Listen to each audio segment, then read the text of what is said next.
Students, how are you. उम्मीद करता हूँ कि अच्छे होंगे। मैं अमरीश शुक्ला ओनली यूपीएससी में आपका स्वागत करता हूँ। जैसा कि आपको मैं बताता रहता हूँ कि हमारी वेबसाइट है www.onlyupsc.in। वहाँ पर आपको वीडियो भी अब मिलने शुरू हो जाएंगे। अब हमारे क्लास के वीडियो वहाँ भी अपलोड होंगे और यहाँ तो आपको यूट्यूब पर तो आपको मिलता ही रहेगा। साथ ही अगर बहुत सारा करंट अफेयर्स अगर आप चाहते हैं, बहुत सारे पीडीएफ पढ़ना चाहते हैं, तो भी आप हमारी वेबसाइट पर जा सकते हैं। www.onlyupsc.in पर आपको जाना है और वहाँ पर जितने भी कंटेंट पढ़े हैं उसका आनंद लेना है। तो आइए क्लास शुरू करते हैं। आज की क्लास में हम पढ़ेंगे चुनाव आयोग के बारे में। तो आइए शुरू करते हैं। नमस्कार विद्यार्थियों, तो आज पढ़ेंगे निर्वाचन आयोग। निर्वाचन आयोग क्या होता है या इससे किस प्रकार के प्रश्न आते हैं, ये सारी चीज हम गंभीरता से समझेंगे। बहुत महत्वपूर्ण टॉपिक है। हर बार की परीक्षा में, चाहे वो आईएएस का पेपर हो या किसी स्टेट पीसीएस का पेपर हो, वहाँ पर निश्चित तौर पर इससे सवाल आते हैं और आएंगे भी। इसमें कोई दो राय नहीं है, कोई संदेह की बात नहीं है। तो आइए शुरू करते हैं। निर्वाचन आयोग, इलेक्शन कमीशन जिसे आप कहते हैं, इसकी भूमिका इंडिया में इस प्रकार है कि आप जानते हैं कि भारत में चुनाव लगातार होते रहते हैं और केंद्र के चुनाव से लेकर के राज्यों के चुनाव तक हमेशा चुनाव होता ही रहता है। अतः इसकी भूमिका बहुत महत्वपूर्ण है और इसी वजह से ये हर बार परीक्षा में रहता है। तो आइए शुरू कर लेते हैं इसको। निर्वाचन आयोग, निर्वाचन आयोग एक संवैधानिक संस्था है। संवैधानिक संस्था है। कैसी संस्था है? एक संवैधानिक संस्था है। संवैधानिक संस्था वह संस्थाएं होती हैं जिनका संविधान में जिक्र है, जो संविधान में किसी अनुच्छेद के तहत दर्ज है। उन संस्थाओं को संवैधानिक संस्था कहा जाता है। जैसे आपका निर्वाचन आयोग है, संघ लोक सेवा आयोग है, ये सब संवैधानिक संस्थाएं हैं। यह एक अखिल भारतीय संस्था है। यह एक अखिल भारतीय संस्था है। अखिल भारतीय संस्था कौन सी होती है, इससे कई बार प्रश्न आया है और अक्सर लोग कंफ्यूज हो जाते हैं। उनको पता नहीं होता कि कौन सी संस्थाएं अखिल भारतीय हैं, या कई बार वो उन संस्थाओं के बारे में जानते हैं लेकिन उनको ये नहीं पता होता कि कितने कार्य क्षेत्र में संस्था हो तो उसे अखिल भारतीय कहा जाएगा। अखिल भारतीय संस्थाएं वह संस्थाएं होती हैं जो केंद्र के साथ राज्य में भी बराबर की भागीदारी करती हैं, वो अखिल भारतीय होती है। अखिल भारतीय के मतलब कि पूरे भारत में उनका प्रभाव चलता है। तो अखिल भारतीय संस्थाएं हो गई। दूसरा आगे देखते हैं। अनुच्छेद 324 के अनुसार लोकसभा, राज्यसभा, राज्य विधानमंडल, राष्ट्रपति तथा उपराष्ट्रपति का चुनाव आयोग करवाता है। निर्वाचन आयोग या चुनाव आयोग। तो किसका किसका चुनाव, यानी कि संसद का। लोकसभा राज्यसभा मिलकर संसद बनते हैं और राष्ट्रपति भी उसी में इंक्लूड होता है, और साथ ही उपराष्ट्रपति और विधानमंडल, इन सबका चुनाव कौन करवाता है? निर्वाचन आयोग करवाता है, चुनाव आयोग करवाता है। यहाँ पर एक चीज क्लियर करते हुए आप चलेंगे। पंचायत एवं निगमों का चुनाव राज्य निर्वाचन आयोग करवाता है। कौन करवाता है? राज्य निर्वाचन आयोग। ये सवाल आप मान के चलिए कि करीब 100 बार स्टूडेंट को कंफ्यूज कर चुका है, क्योंकि वो कंफ्यूज हो जाते हैं जब स्टेटमेंट में लिख के आता है कि निर्वाचन आयोग कौन कौन सा चुनाव करवाता है। उसमें एक स्टेटमेंट होता है कि पंचायत एवं निगमों का चुनाव, तो वो कंफ्यूज हो जाते हैं। ये चुनाव निर्वाचन आयोग नहीं करवाता है, बल्कि राज्य निर्वाचन आयोग करवाता है। राज्य निर्वाचन आयोग करवाता है। चलिए आगे देखते हैं।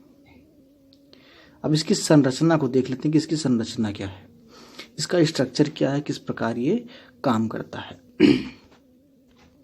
तो इसमें एक मुख्य निर्वाचन आयुक्त होता है। एक मुख्य निर्वाचन आयुक्त होता है और उसके साथ साथ अन्य निर्वाचन आयुक्त भी होते हैं। चलिए आप जल्दी से कमेंट करके बताइए कि वर्तमान में मुख्य निर्वाचन आयुक्त कौन है। कुछ आवाज़ आपको हो सकता है कि इधर उधर से वीडियो में सुनाई पड़े। इसकी वजह ये है कि मैं घर से रिकॉर्डिंग कर रहा हूँ क्लास की, और आवाज़ ये पड़ोस के लोगों का है, क्योंकि सब खाली हैं, कोरोना में कोई काम है नहीं, तो आवाज़ करते रहते हैं। चलिए आप कमेंट करके बताइए कि मुख्य निर्वाचन आयुक्त कौन है। मुख्य निर्वाचन आयुक्त, एक मुख्य निर्वाचन आयुक्त होता है और अन्य निर्वाचन आयुक्त भी होते हैं। एक इंटरेस्टिंग बात आपको बताते हैं कि 1950 से लेकर के 15 अक्टूबर 1989 तक भारत में चुनाव आयोग का मतलब केवल मुख्य निर्वाचन आयुक्त होता था, यानी कि कोई और निर्वाचन आयुक्त की नियुक्ति नहीं होती थी। केवल और केवल एक निर्वाचन आयुक्त होता था, मुख्य निर्वाचन आयुक्त। उसके बाद में निर्वाचन आयुक्तों की नियुक्ति शुरू हुई और वर्तमान में 3 होते हैं, यानी कि एक मुख्य निर्वाचन आयुक्त होता है और प्लस 2 अन्य आयुक्त होते हैं। तो ये है इनका स्ट्रक्चर।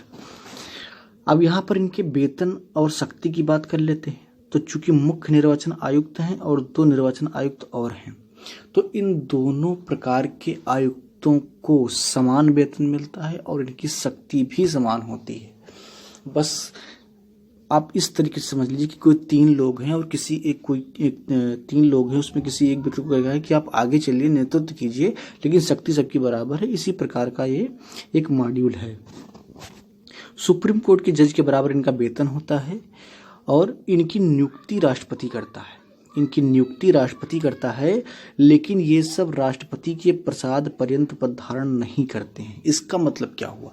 इनकी नियुक्ति तो राष्ट्रपति करता है, लेकिन ये राष्ट्रपति की इच्छा पर निर्भर नहीं करते हैं कि कितने दिन अपने पद पर रहेंगे।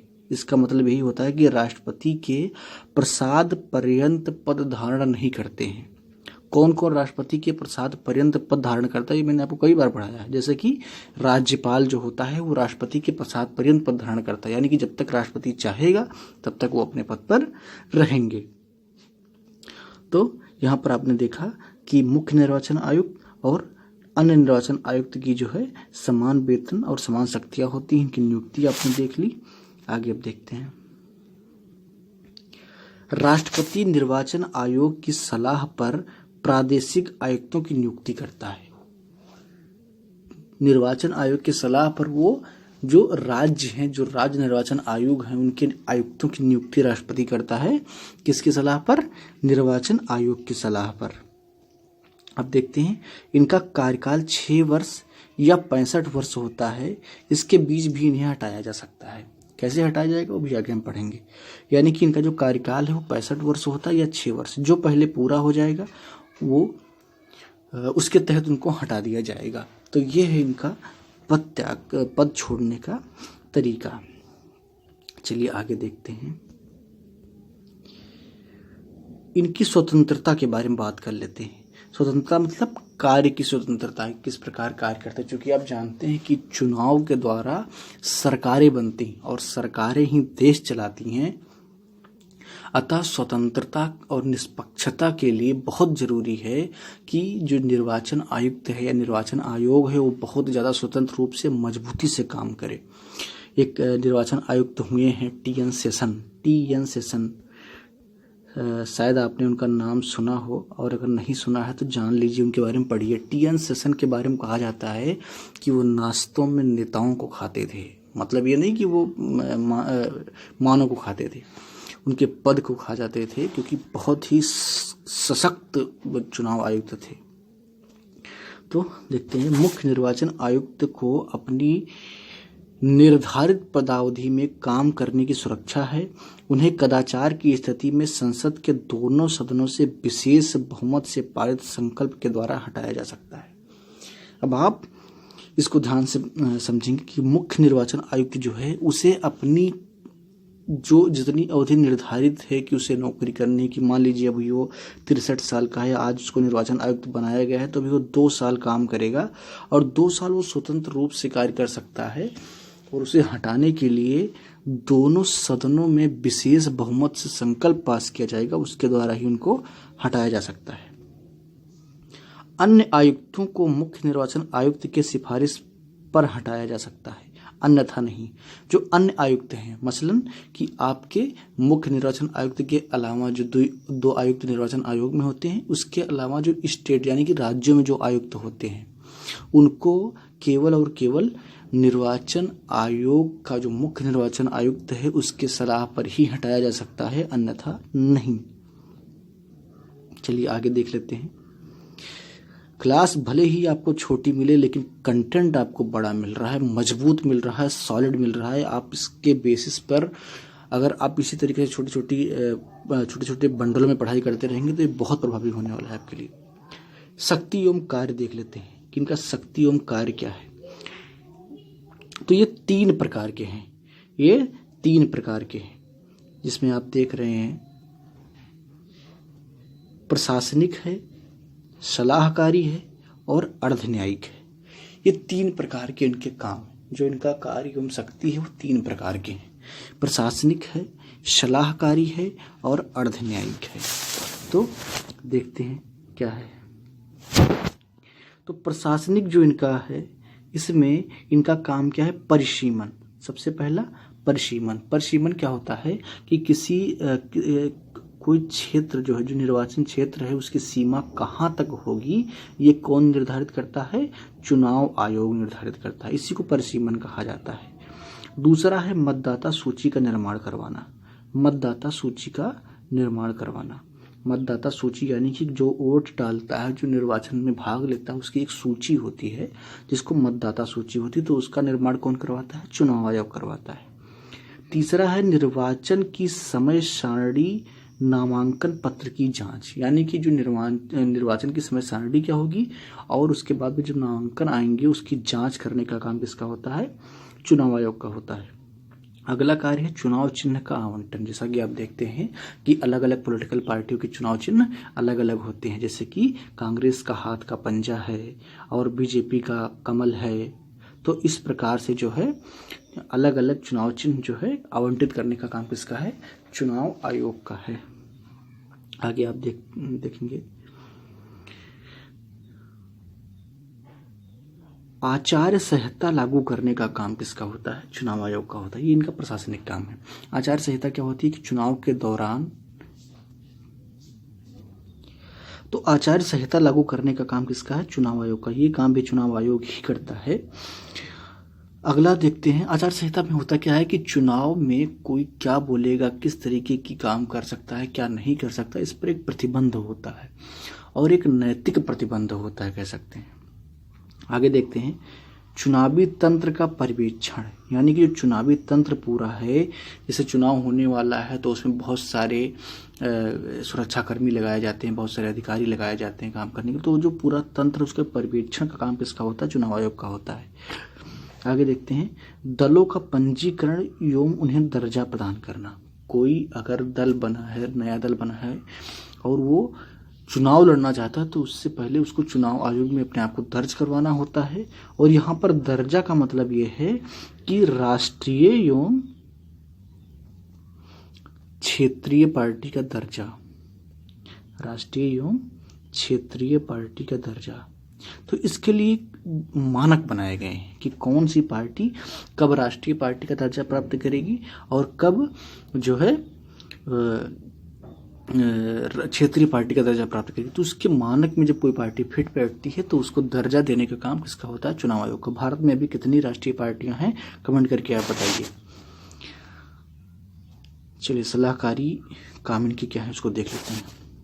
इनका सलाहकारी काम क्या है, सांसदों की तो आगे देखते हैं सांसदों की निर्भरता पर राष्ट्रपति को सलाह, यानी कि जब कोई सांसद किसी कदाचार के मामले में अगर उसको निर्भर करना है तो वो राष्ट्रपति जो है सलाह मांगता है और निर्वाचन आयोग उसको सलाह देता है। तो इसका मतलब यही हुआ राष्ट्रपति शासन अगर कहीं पर लगा हुआ, जैसे कि आप जानते हैं कि राष्ट्रपति शासन लगाया जाता है, तो अगर कहीं पर राष्ट्रपति शासन लगा हुआ है और वहाँ पर चुनाव कब होना है, कब नहीं होना है, किन परिस्थितियों में होना है, वो सारी चीज़ों की सलाह जो है निर्वाचन आयोग राष्ट्रपति को देता है। तो ये इनके सलाहकारी काम है। अब इनके अर्धन्यायिक काम क्या है। आप जानते हैं कि चुनाव आयोग कोई न्यायिक संस्था नहीं। न्यायिक संस्था को क्या होती है, कोर्ट होती है, सुप्रीम कोर्ट, हाई कोर्ट या जिला स्तरीय एवं सत्र न्यायालय। लेकिन अर्धन्यायिक प्रक्रिया वो होती है जिसमें न्याय होता है थोड़ा बहुत, हालांकि उस पर आगे जो है मुकदमा हो सकता है। तो अर्धन्यायिक मामला क्या है और कौन कौन सी इनकी अर्धन्यायिक शक्तियाँ हैं। जैसे मान्यता विवाद, अगर किसी जो है कोई चुनावी पार्टी है और उसकी मान्यता को लेकर कोई विवाद हो गया है कि वो दर्ज है या जिस अधिनियम के तहत दर्ज है या जो चुनाव चिन्ह उसको आवंटित किया गया है, उस संबंध में अगर कोई मामला है तो उस पर जो है फैसला कौन लेता है? चुनाव आयोग लेता है। तो ये इसका क्या हुआ? एक न्यायिक काम हो गया। अगला क्या है? निर्वाचन के दौरान विवाद। अगर निर्वाचन के दौरान कोई विवाद होता है, कहीं पर कुछ गड़बड़ होती है, तो ऐसे में क्या होता है कि निर्वाचन आयोग जो है वो फैसला लेती है और उसका काम होता है कि वो देखे कि क्या हुआ, उसके बाद में अपना फैसला सुनाए। तो ये भी एक न्यायिक काम हो गया। अगला देखते हैं कि मतदाता केंद्र लूटना, गड़बड़ी करना आदि विवाद। आप जानते हैं कि पहले के चुनाव में बहुत सारी गड़बड़ियाँ होती थी। एक बार तो बिहार में ऐसा हुआ था कि पूरा का पूरा इलेक्शन रद्द कर दिया गया था और कई पॉलिटिकल पार्टी, में किसी पॉलिटिकल पार्टी का नाम नहीं लूँगा, उनके बहुत सारे नेताओं को उसमें गिरफ्तार भी किया गया था। तो ऐसी स्थिति भी आई है। पहले बूथ कैप्चरिंग बहुत होती थी। तो ऐसी परिस्थिति में भी जो है निर्णय लेने का अधिकार किसका है? चुनाव आयोग का है। तो ये आपने समझा उनकी शक्तियाँ एवं कार्य, और आपने पूरा ये देख लिया कि निर्वाचन आयोग किस प्रकार काम करता है।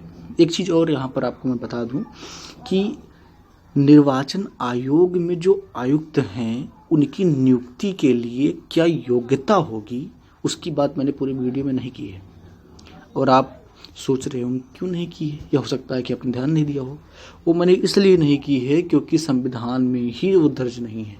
संविधान में निर्वाचन आयोग का जो आयुक्त है, मुख्य निर्वाचन आयुक्त है, उसकी योग्यता क्या होगी इसका कोई चर्चा नहीं है।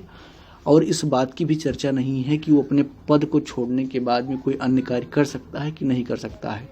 तो ये बहुत सारे दोष भी उसमें हैं। तो ये था आपका पूरा निर्वाचन आयोग, जिसको आपने पढ़ लिया। और अगली क्लास में हम संघ लोक सेवा आयोग पढ़ेंगे और उसके बाद में एक क्रम जारी रहेगा। बीच बीच में आपको करंट अफेयर्स की भी कुछ क्लास मिलेंगे। हो सकता है कि आपको कुछ अन्य विषयों की भी क्लास मिले। लगातार कोशिश जारी है। हालांकि कोरोना में बहुत मुश्किल हो रहा है शूट करना और रिकॉर्ड करके आपके पास पहुंचाना। फिर भी मेहनत कर रहे हैं और आप तक पहुंचा रहे हैं। तो आप अपनी जिम्मेदारी समझिए, पढ़ाई करते रहिए। धन्यवाद।